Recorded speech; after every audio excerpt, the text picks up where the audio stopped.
Mark Brewer, the chairman of the Michigan Democratic Party, with us. Good morning to you. Morning, Michael Patrick.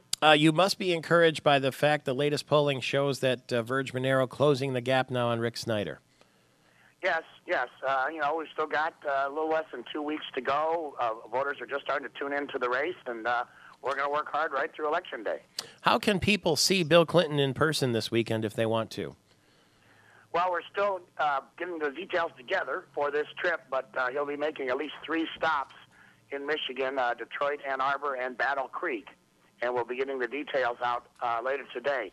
So we're very, very excited to have President Clinton in here to fire up the troops as we come into Election Day. The AP says he's going to start with an early afternoon visit in Detroit at Fellowship Chapel. That will be with Verge Monero. Then Rackham Auditorium, I think that's Ann Arbor, with John Dingell, who now we see has something like a 17-point lead.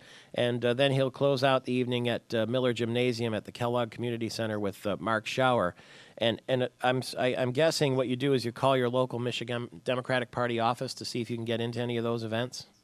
Well, again, we're still working out the exact details, but they'll be made public later today. In terms of how to get access to those events. So I urge people to listen to the radio and watch their newspapers. Will you have information on the Michigan Democratic Party website, too? Yes. We'll be getting information out about that, too. We just got off the phone with Pat Miles in West Michigan there. That race is within 9 points now between Miles and Justin Amash. What's your reaction?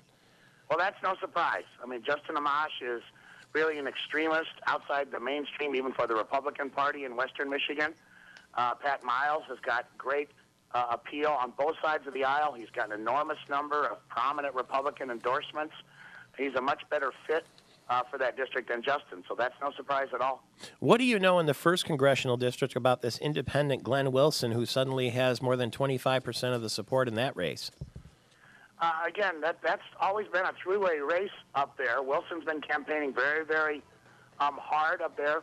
I think what's going on is that a number of Republicans and independents have been very disappointed with Mr. Benishek once they learned about his views after the Republican primary. Mm-hmm. And a lot of those voters are taking a hard look at Mr. Wilson.